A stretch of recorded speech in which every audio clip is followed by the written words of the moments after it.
आज विश्व महिला दिवस है और हमारे साथ डिस्ट्रिक्ट की बॉस जिलाधिकारी हमारे नागपुर शहर की विमला आर हैं। मैम, सबसे पहले तो आपको वुमेंस डे की बहुत बहुत बधाई। धन्यवाद। आज के दिन के लिए आपका क्या संदेश रहेगा? महिलाओं के लिए काम करने का एडमिनिस्ट्रेटिव लेवल पे आपका बड़ा प्रयास रहा है, तो इस दिन को आप किस तरीके से देखती हैं? ये दिन हमारे लिए बहुत महत्वपूर्ण है क्योंकि ये हमारे व्यक्तिमत्व को उभारने में और ज़्यादा मदद करेगी। समाज में जब तक हर घटक से सपोर्ट ना मिले महिलाओं को तो आगे बढ़ना मुश्किल होता है, ऐसे मेरा मानना है। क्योंकि पुरुष भी जब आगे प्रगति करता है तो सपोर्ट के बिना नहीं रहता है।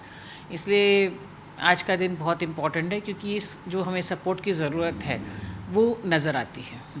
एक महत्वपूर्ण सवाल ये है कि जब हम अपने अपने कार्यक्षेत्र में होते हैं तो अलग अलग महिलाओं की अलग अलग तरह की चुनौतियां होती हैं, भले ही वो बड़े ओहदे में भी हों। फिर भी आपको लगता है कि आज भी समाज में मानसिकता को बदलने की ज़रूरत है महिलाओं को लेकर? या आपके जीवन में कभी ऐसा अनुभव हुआ है क्या कि पितृसत्तात्मक जो मानसिकता है उसका आपको अनुभव आपके काम के दौरान इतनी महत्वपूर्ण पोजीशन में होने के बाद में भी महसूस हुआ हो? नहीं, जैसे अभी तो मैं अपने स्वयं का अनुभव अगर शेयर करूँ तो पितृसत्ता जो है वो हमारे लाइफ में, मेरे लाइफ में तो वैसे अनुभव मुझे बहुत कम आए हैं क्योंकि शुरुआत से ही हमारे पेरेंट्स ने हमें काफ़ी फ्रीडम दिया हुआ है। और कभी कभार एक दो इंस्टेंसेस हुए होंगे नौकरी के दरमियान की कभी पर्टिकुलर पोजीशंस ना मिली हो एक विशिष्ट थॉट प्रोसेस की वजह से। पर मैं अभी जो प्रशासन है तो जिला अधिकारी के रूप में महिला को या विभागीय अधिकारी को एक्सेप्ट करने में शासन भी, गवर्नमेंट इटसेल्फ, जैसे मुख्यमंत्री महोदय देखें या पालक मंत्री देखें तो कई सारे जो हैं मिनिस्टर्स ये एक्सेप्ट कर रहे हैं। काफ़ी सारे महिला जिलाधिकारी हैं अभी हमारे राज्य में। तो निश्चित रूप से बहुत परिवर्तन हो गया है शासन में भी महिलाओं के प्रति देखने का।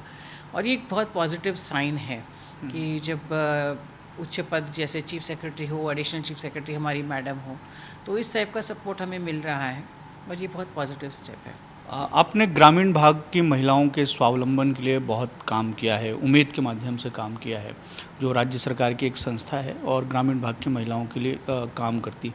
आपको क्या लगता है कि ग्रामीण भाग की महिलाओं के लिए किस तरीके की समस्याएं हैं और शहरी भाग की जो महिलाएं हैं उनके लिए किस तरीके से समस्याएं हैं? उनको समानता के स्तर पर लाने के लिए किन चीज़ों पर फोकस किए जाने की ज़रूरत है? जो ग्रामीण महिला हो या शहर की महिला हो, जो विशिष्ट रूप से अनुसूचित जाति जमाती के हो या जिनका शिक्षण इतना हुआ नहीं, जो कई बार गरीबी में भी हो, तो घर से बाहर निकल नहीं पाती है, बोल भी नहीं पाती अपने फ्रीडम के लिए। वो काफ़ी उनको स्ट्रगल करना पड़ता है। तो जब स्वयं सहायता गट बनते हैं तो ये इनका रोल ही ये है कि महिलाओं को बोलने के लिए, वो जब संगठित होती हैं तो बोलने की शक्ति उन्हें मिलती है। तो स्वयं सहायता गट का मुझे लगता है कि बहुत इम्पॉर्टेंट रोल वही रहा है, जिसमें हम नियमित बैठक जब बोलते हैं तो महिलाएं एक साथ मिलती रहती हैं तो अपना शेयर कर सकती है और अकाउंटेबिलिटी भी उनमें आ जाती है जब वो बिज़नेस छोटे छोटे करती हैं। तो इसीलिए मुझे लगता है कि संगठन में ही बहुत शक्ति है। और ये स्वयं सहायता गट के मार्फत जो ऑफकोर्स ग्रामीण में मैं बहुत काम कर सकी तो अच्छा अनुभव रहा, उससे मुझे भी समझ गया कि ताकत कैसी आती है। और बेसिकली मार्केटिंग ब्रांडिंग की काफ़ी इनको तकलीफ़ होती है और क्वालिटी प्रोडक्ट्स करने की, मतलब महिलाएं बहुत सारा प्रोडक्ट्स क्रिएट कर रही हैं पर उसका क्वालिटी है और उसकी जो प्रेजेंटेशन है, मार्केटिंग ब्रांडिंग है, उसमें काफ़ी उनको दिक्कतें आ रही है। तो वो एक चीज़ करनी चाहिए। एक आखिरी सवाल है आपसे कि हमारा समाज जब विकास करता है तो उसकी सोच और बहुत सारी जो चीज़ें हैं वो धीरे धीरे बदलाव आती हैं। महिलाओं को लेकर भी हो सकता है कि बहुत हद तक बदलाव आ गई हों, फिर भी कौन और किस तरीके के बदलावों को अपनाए जाने की ज़रूरत आज भी आपको लगती है?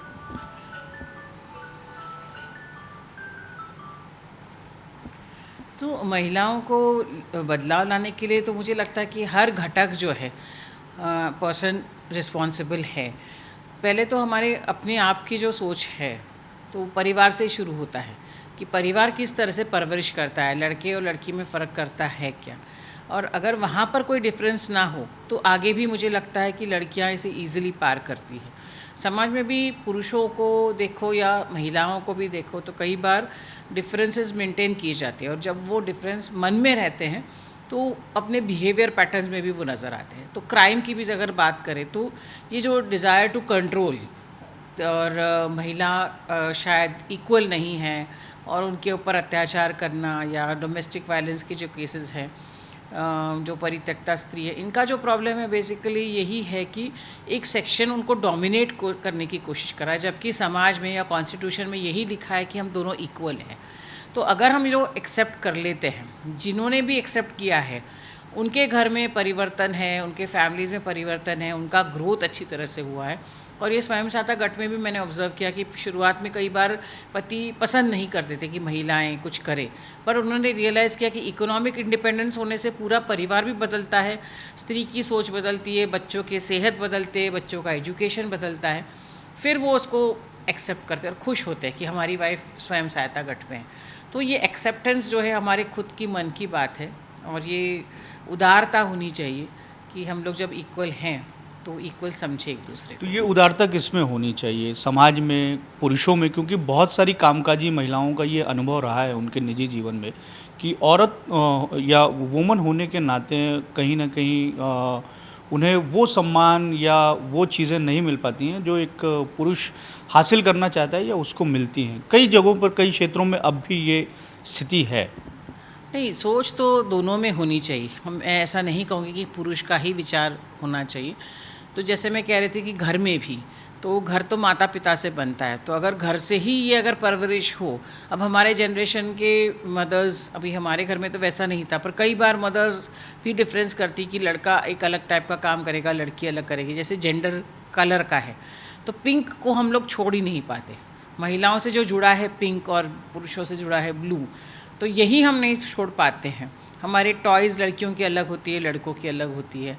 तो जेंडर अननोइंगली हम लोग परपेट्रेट करते हैं और लड़कों को काम नहीं करने, अपना प्लेट वो खुद उठा नहीं सकते, अपनी चीज़ें वो खुद रख नहीं सकते। तो ये छोटे छोटे चीज़ों में अगर हम लोग परिवर्तन लाएं तो मुझे लगता है फ़र्क निश्चित रूप से होगा। क्या आज भी आपको ऐसा लगता है कि महिलाओं की दुश्मन महिलाएं ही हैं? नहीं, ऐसे तो एक पर्टिकुलर नहीं बोल सकते, क्योंकि कई बार जैसे सावित्रीबाई फुले महिला उनकी वजह से पढ़ने लगी है, तो महिलाओं की दुश्मन महिला ऐसे नहीं कह सकते कि कोई ऐसे हो सकता है कि कभी कभी जुल्म अत्याचार होते हैं, शायद कई महिलाएं करती भी होंगी, कुछ महिलाएं, पर वो दुश्मन नहीं कह सकते। वो इंस्टेंस, सिंगल इंस्टेंस होता है। ओवरऑल महिलाएं कभी महिलाओं की दुश्मन नहीं हो सकती, या पुरुष भी महिलाओं के दुश्मन हो नहीं सकते।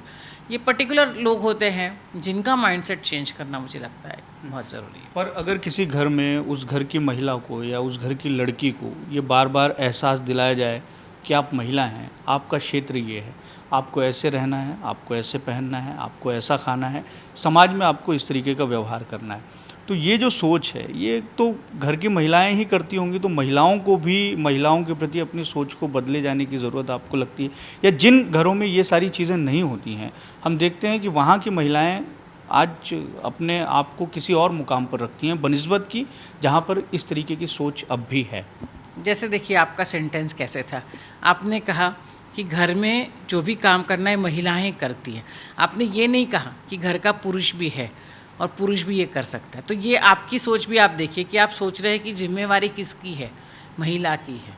तो हम लोगों ने हर चीज़ महिला पे क्यों करना चाहिए, घर का पुरुष भी ये सोच सकता है, और बल्कि दोनों ने मिलकर ही सोचना है। तो ये जो थॉट प्रोसेस है, जब तक चेंज नहीं होगा कि सिर्फ महिला की रिस्पॉन्सिबिलिटी, तब तक मुश्किल होगा। हमें और भी बहुत सारी सोच को बदलने की ज़रूरत है। जैसे डीएम को हिंदी में, इंग्लिश में कलेक्टर कहते हैं, तो कलेक्टर का अगर कोई महिला कलेक्टर की पोजीशन में आती है तो कोई पर्यायी शब्द नहीं है कि जिसको हम वो कह के उसको संबोधित कर सकें। तो हमारे भाषा में, हमारी सोच में और बहुत सारी चीज़ों में हमें अब भी बदलाव लाए जाने की ज़रूरत है। आपने समय दिया। और मैं नहीं चाहती हूँ कि कलेक्टर के लिए कोई दूसरा शब्द हो। कुर्सी ये नहीं देखती कि महिला है कि पुरुष है। कलेक्टर शब्द सही है, उसके लिए कोई पर्यायी जो है स्त्रीलिंग पुल्लिंग की ज़रूरत नहीं है। पद ये नहीं जानता है कि स्त्री या पुरुष है, वो सही है कलेक्टर। चलिए, आपने समय निकाला, आपका बहुत बहुत धन्यवाद इस अवसर पर। ये नागपुर के लिए बेहद अच्छे संयोग की बात है कि एडमिनिस्ट्रेटिव लेवल में बहुत सारी महिलाएं जो हैं वो प्रशासन की कमान संभाल रही हैं और नागपुर ज़िले के प्रमुख के तौर पर खुद विमला आर मैडम ये संभाल रही हैं अपनी जिम्मेदारी, और ये देखने में आया है कि चाहे हम हमारे घरों में देखें या कहीं पर भी देखें कि महिलाएं जब काम को करती हैं तो वो ज़्यादा बेहतर तरीके से होता है। उसी तरीके से कलेक्टर ऑफिस का प्रशासन भी इन दिनों मैडम के हाथ के नीचे काम कर रहा है। कैमरामैन अतुल गवई के साथ दिव्येश द्विवेदी, यूसीएन न्यूज़, नागपुर।